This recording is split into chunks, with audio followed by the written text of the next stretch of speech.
ครับผมแทนคุณวันนี้เราจะมาเล่นน้องฮอตนะครับมาเพลงยังไม่เสร็จนะครับปิดเรียนก่อนนะครับดื่มเลยว่าต้องเรียนก่อนเข้าคลิปนะครับโอ้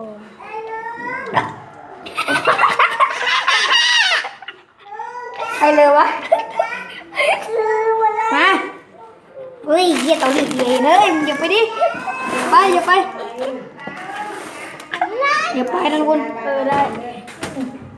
โง่เว้ยแล้วตั้งสบายแล้วโอ้ส้ม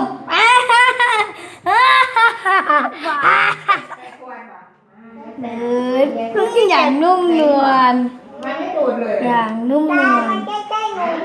วล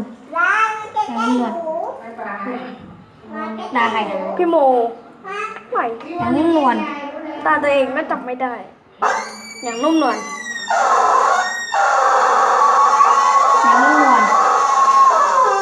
อย่างนุ่มนวล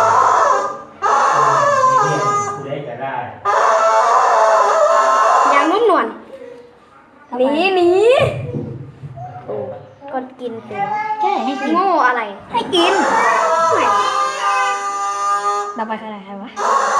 พี่โมนาแหละกินไม่ได้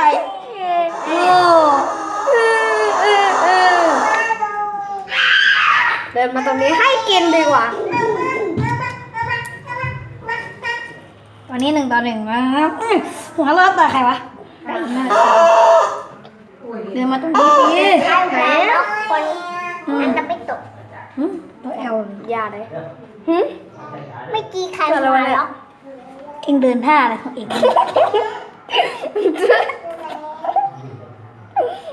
ไม่ใช่ตัวตายดาบ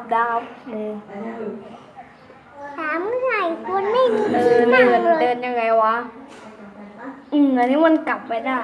มันกลับได้ไงมันจะกลับได้ไงวะแล้วเคนคุณจะกลับได้ไงไม่รู้ดิไม่รู้ไงเดินมาด้านไหนก็โดนกินหมดใช่ก็ตัวนี้ดีตัวนั้นดีหรือตัวนี้ดีอากาศร้อน คนละอย่างแล้วเขาไม่ได้จ่ายค่าโฆษณาอะไรเนี่ยจ่ายค่าโฆษณาเร็วเดินจ่ายค่าโฆษณาบ้าหรือเปล่าไปตาพี่โมใช่ไหมใช่ถ้าพี่โมเลยมาตรงนี้มันก็กินไม่ได้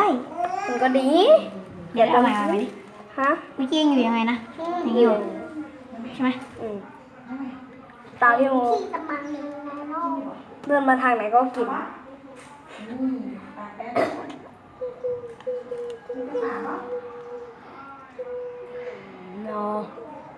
ก็กินไม่ได้มันเดิม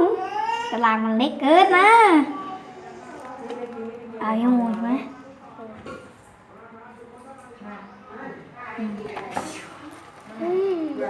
ตัวหลังมันไม่อย่างนี้เลย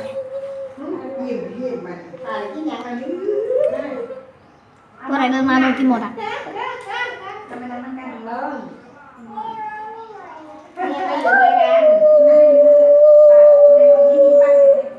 โดนกิน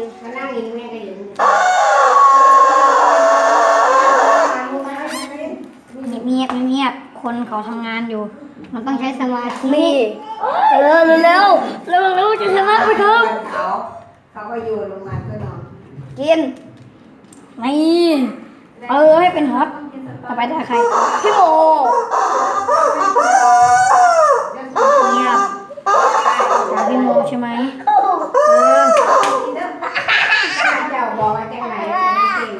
กินแล้ว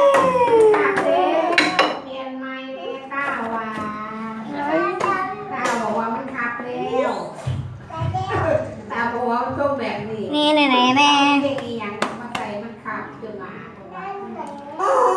3-3แล้วก็5ตาพี่โมเนาะ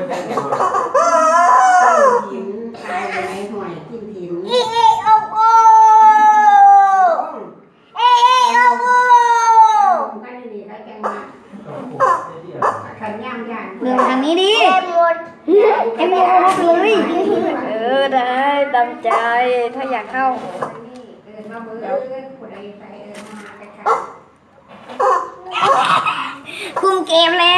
ต่อไปตาพี่โมใช่ไหมตาแทนคุณเดี๋ยวคิดอยู่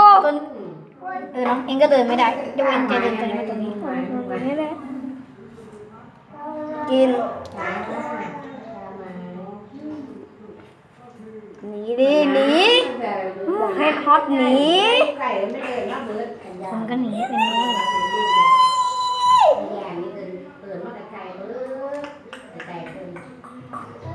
ต้องหนีจากรัศมีที่ฮอต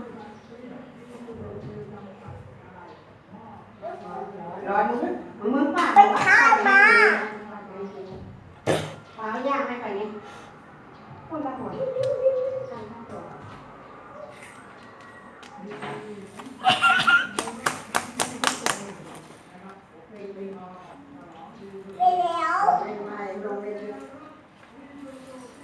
เก่งเนี่ยเก่งนี่หว่าถ้าเองเดินมาตรงนี้เดินไปตรงนี้ก็กินไม่ได้เดินไปตรงนี้ก็กินไม่ได้ อาจารย์เห็นไหมแค่นั้นละ รัศมีอยู่ตรงนี้ ซึ่งพี่โมก็เดินมาตรงนี้นี้ก็ได้ไม่เป็นไร ย่างข่อยย่างเด็ดดี อะไรวะ ย่างดำ นี่แหละ2 ช่องเลยทำไม โอ้ยมองโตกว่ามองเราอัน คุณโมเลยอะไรพี่โมอยู่นี่นี่พี่โมเร็วเพื่อนตามไม่ดีเร็วรีบเดินแล้วบอกเดินแล้ว เดินได้ยังไงกู ได้คนละเท่าไหร่คนได้4โอ้ตอนนี้เกมโคตรมันเลยตอนนี้เกมอะไร นี่เป็นไงรวยด้วยสวยเนี่ย ช่วยด้วยช่วยด้วยยังไงช่วยด้วยยังไงช่วยด้วย อ่า ใครกินตะโกนถ้ามาเกินที่นี้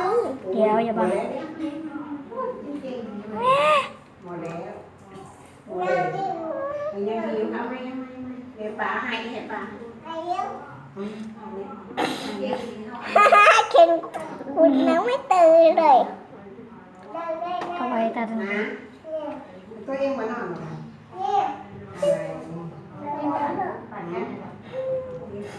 2แล้วสถานการณ์ขับขันมากตอนนี้ข้อ2ได้ปะใครยังงงใช่ไหมทำไมกินได้คนละ4วะแล้วทำไมทุนเหลือ3ชั่วโมง มาแล้ว 4แกงคนละ3อะไร1 2 3 4เนาะเห็น มาแล้ว ก็ไปตาใครวะคุณ มาแล้ว ไม่ไม่ตัวนี้ดีกว่า ผีมาแล้ว ป้ากินเลยป้ากินเลยป้ากินเลย ไปเลย ป้ากินเลย ฮะเกมนี้โคตรนานเลยใช่ ยืนลงมา ตามกิน อยากให้ไอ้ตัวกระจอกมันกินฮอตได้เว้ย ใจเลย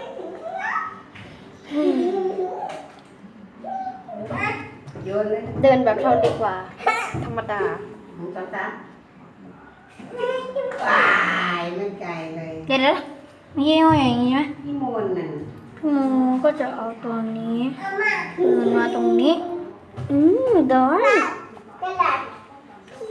วางทำไมโลกพิษน่ะ อย่าอะไรอย่าดื้อเด้มาเร็วเร็วเร็วเร็วเร็ว สื่อกับมานั่นนะจากประเทศ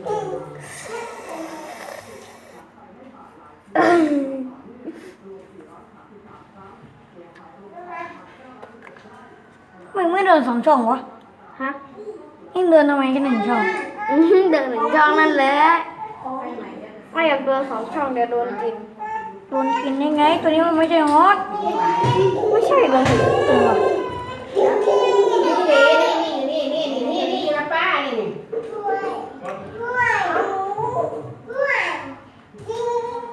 ไม่เห็นไหม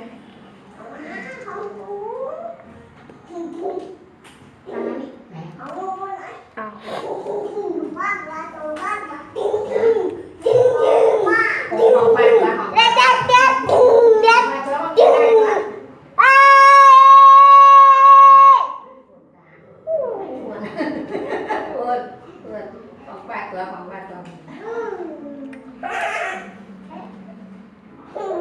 นานเว้ยต่อไปตาใครวะตาหน่อยนึง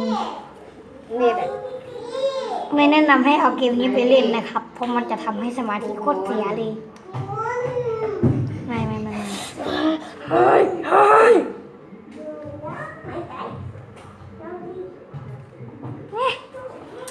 สถานการณ์ดุเดือดมากนะครับ ตอนนี้สถานการณ์โคตรดุเดือดเลยนะ คุณเหนื่อยแล้วเหนื่อย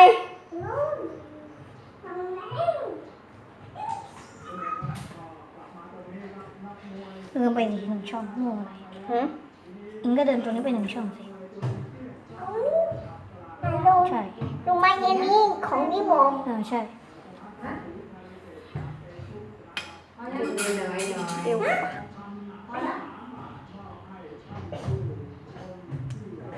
โอ้ยช่วยด้วยดิ อยากจะมาคอมเมนต์ที่ยัง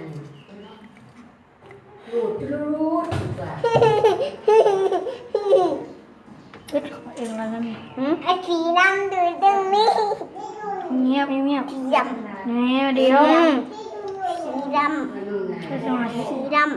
อะไรฮอตมีฮอตอีกตัวหนึ่งน่าจะเห็นอยู่ ำนะตัวหนึ่งภาพสีด ไม่ ำสีดำมันต้อง เร็วๆอุ้ยหมดหรอกมา พี่โมนั่นแหละ ได้ที่มือ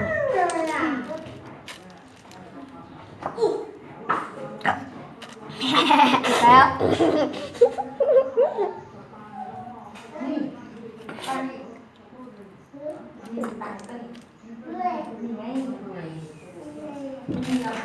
มันอันนี้คือกรรมการ พี่โมเดินมาบอก เดินแล้ว เร็ว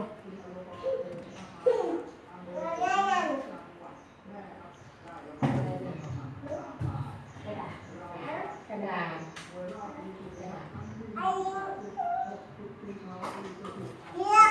ไม่ยอมกินเอาเองเด้อ หืมก็เดินเลยไม่อยากกิน